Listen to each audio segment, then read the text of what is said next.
Fuban Sorsogon have started going back to their homes after the eruption of Mount Bulusan forced their evacuation earlier this week. The police, Coast Guard, and military helped transport the residents back to Barangay Puting Sapa. Authorities assured the public that they are ready to respond should there be further volcanic unrest.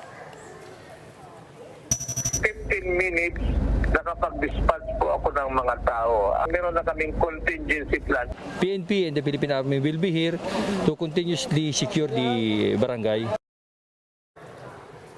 And the Civil Service Commission is allowing flexible work arrangements in government offices even after the COVID-19 pandemic.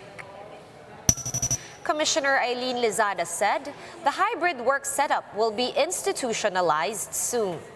Aside from work-from-home options, working from a satellite office or any other place will be allowed for as long as it fits the line of work. Government offices may also implement 4-day work weeks as long as normal operations are unaffected. Pero klaruhin ho natin to ha, conducive for productive work. Hindi ho pwedeng ngayong weekend, doon po ako sa Boracay o doon ho ako sa Palawan, hindi ho pwede because this is still subject to agreement between the supervisor. Pwedeng pag-usapan ng management at ng empleyado, sige, since work from home ka, dadagdagan natin yung targets mo. So this is output-based, no? And failure to deliver, pwede naman hong i-cancel nyo or i-deny nyo next time na magre-request siya. One News Now will be back with more stories after this quick break. Keep it here.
You're still watching One News Now. I'm Sean Yao. 2 hospitals in Metro Manila have hit full capacity after a surge in non-COVID patients. Marian Enriquez with the story. The emergency room of the National Kidney and Transplant Institute in Quezon City has reached full capacity. 158 patients were sent to the hospital's ER over the weekend, well beyond the intended beds of 40. To meet the demand, the hospital's gymnasium was set to serve as ward for overshoot non-COVID-19 patients. These include Roman's wife from Quezon Province. Ay mas okay po talaga dito dahil doon po ay talagang napakarami, saka halo-halo siya. Hindi mo malaman kung may rondong mamaya, may COVID, may katabi nga may COVID. Dito kasi po, bago ipasok, pinaswab. Kaya nakakasigurado po na walang may halong COVID dito. At doon po kahit may aircon, mainit sa dami ng tao. The gym has a 20-bed capacity. It was also used back in January this year during the surge of COVID-19 cases due to the Omicron variant. But as the surge dwindled at around April or May, the NKTI started seeing an increase in patients with chronic kidney diseases. Hindi na COVID ang pinag-uusapan dito.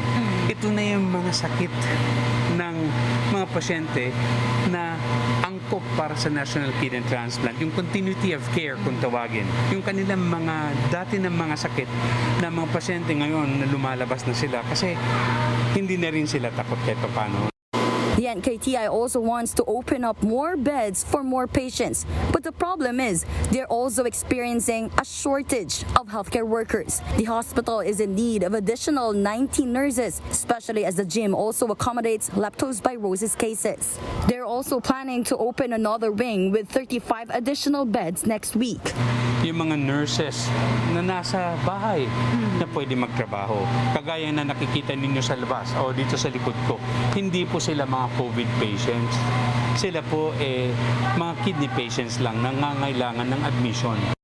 It's a similar scenario at the Philippine General Hospital's emergency room. After reaching 200% capacity, the hospital's spokesperson, Dr. Jonas Del Rosario, said the ER has reached 150 patients, more than half of the intended 70. Most of the patients are non-COVID cases like pneumonia, diabetes, heart ailments, as well as kidney and lung-related conditions. Their wards are strictly being monitored to facilitate the discharge of outgoing patients.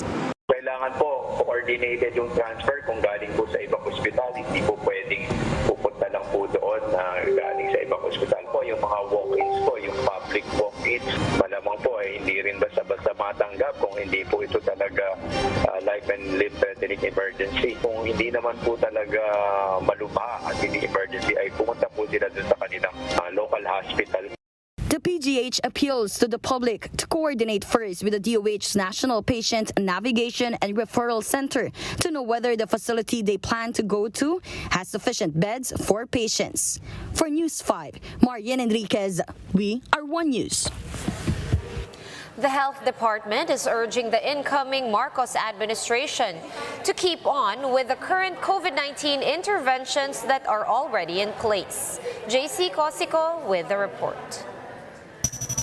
Instead of trashing COVID-19 measures, Health Secretary Francisco Duque III wants the next administration to institutionalize and retain current COVID-19 interventions. This includes the face mask mandate, the alert level system, and the prevent, detect, isolate, treat, reintegrate strategy. At the Kapihan sa Manila Bay, Duque said these measures help in keeping COVID cases low, despite the detection of different COVID subvariants in the country.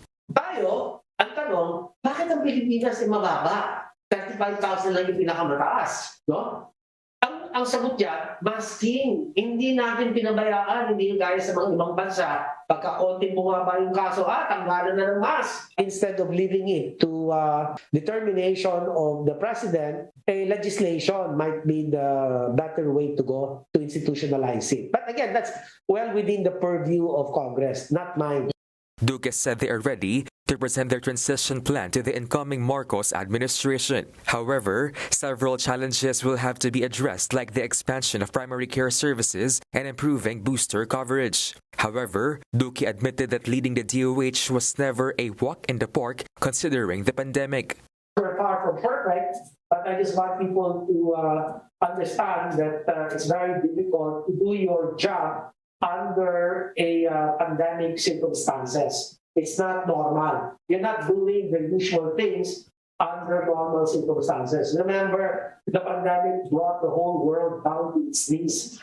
Duque said he has been hearing potential successors being floated, but he refused to name them for now. They're all good. I know all of them. I think they're all qualified.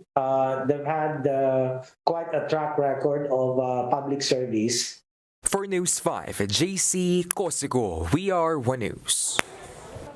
Let's now take a quick look at today's other top stories. The Energy Department expects more oil price hikes in the coming weeks as the war between Russia and the Ukraine rages on. The DOE says that so far, it does not see any event that could offset the impending fuel price hikes. Director Daryl Yap and actress-comedian Ai de las Alas have been declared as personas non grata by the Quezon City Council.